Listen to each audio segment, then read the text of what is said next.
Hello friends, Vijayalakshmi ಕಿಚನ್ಗೆ ಸ್ವಾಗತ. ನಾವಿವತ್ತು ಮಾಡ್ತಾ ಇರೋದು ಹಾಗಲಕಾಯಿ ಫ್ರೈ. ನಾನು ಇದು 3 ಹಾಗಲಕಾಯಿ ತೊಗೊಂಡಿದ್ದೀನಿ. ಅರಿಶಿನ ಪುಡಿ, ಖಾರ ಪುಡಿ, ಉಪ್ಪು, ಸಾಸಿವೆ, ಎಣ್ಣೆ, ಕೊಬ್ಬರಿ, ಒಣ ಕೊಬ್ಬರಿ ತೊಗೊಂಡಿರೋದು. ಒಂದು 3 ಬೆಳ್ಳುಳ್ಳಿ ಅಷ್ಟು ತೊಗೊಂಡಿದ್ದೀನಿ ಬೆಳ್ಳುಳ್ಳಿನ. ಈಗ ನಾವು ಫಸ್ಟ್ ಪ್ಯಾನ್ ಇಟ್ಕೊಂಡ್ಬಿಟ್ಟು ಅದಕ್ಕೆ ಎಣ್ಣೆ ಹಾಕ್ಕೊಳ್ಳೋಣ.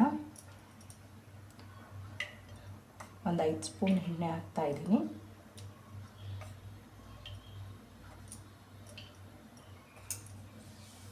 ಅದಕ್ಕೆ ಸ್ವಲ್ಪ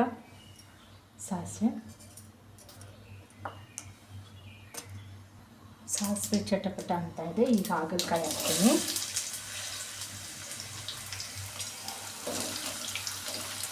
ಚೆನ್ನಾಗಿ ಫ್ರೈ ಆಗಬೇಕಿದೆ. ಸ್ವಲ್ಪ ಕಡಿಮೆ ಉರಿಯಲ್ಲಿ ನಾವು ಫ್ರೈ ಮಾಡಬೇಕು.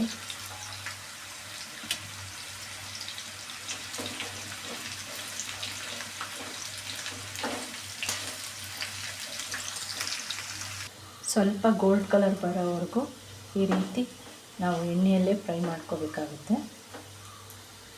ನೋಡಿ, ಈಗ ಗೋಲ್ಡ್ ಕಲರ್ ಆಗೋ ರೀತಿ ಫ್ರೈ ಆಗಿದೆ ಸ್ವಲ್ಪ ಚೆನ್ನಾಗಿ. ಈಗ ನಾವು ಮಿಕ್ಸಿ ಜಾರ್ಗೆ ಒಂದು ಅರ್ಧ ಬಟ್ಲು ಕೊಬ್ಬರಿ ಹಾಕ್ಕೊತಾ ಇದ್ದೀನಿ. ಮತ್ತು ಬೆಳ್ಳುಳ್ಳಿ,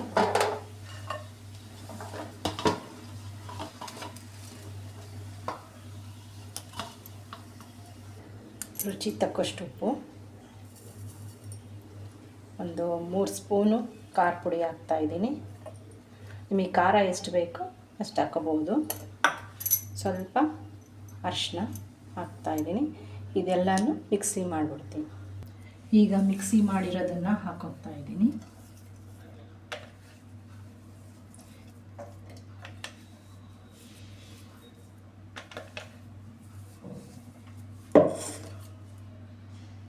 ನೋಡಿ ಫ್ರೆಂಡ್, ಈಗ ಮಿಕ್ಸಿ ಮಾಡಿರೋದನ್ನೆಲ್ಲ ಹಾಕಿದ್ದೀನಿ.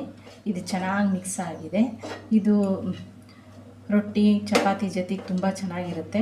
ಇದು ವಿಷ ಏನು ಆ ಥರ ಕಾಣಲ್ಲ. ಇದು ಆ್ಯಕ್ಚುಲಿ ಇದಕ್ಕೆ ತುಂಬ ಬೆಳ್ಳುಳ್ಳಿ ಸ್ವಲ್ಪ ಚೆನ್ನಾಗಿ ಹಾಕಿ ಮಾಡಿದ್ರೆ ಇನ್ನೂ ಚೆನ್ನಾಗಿ.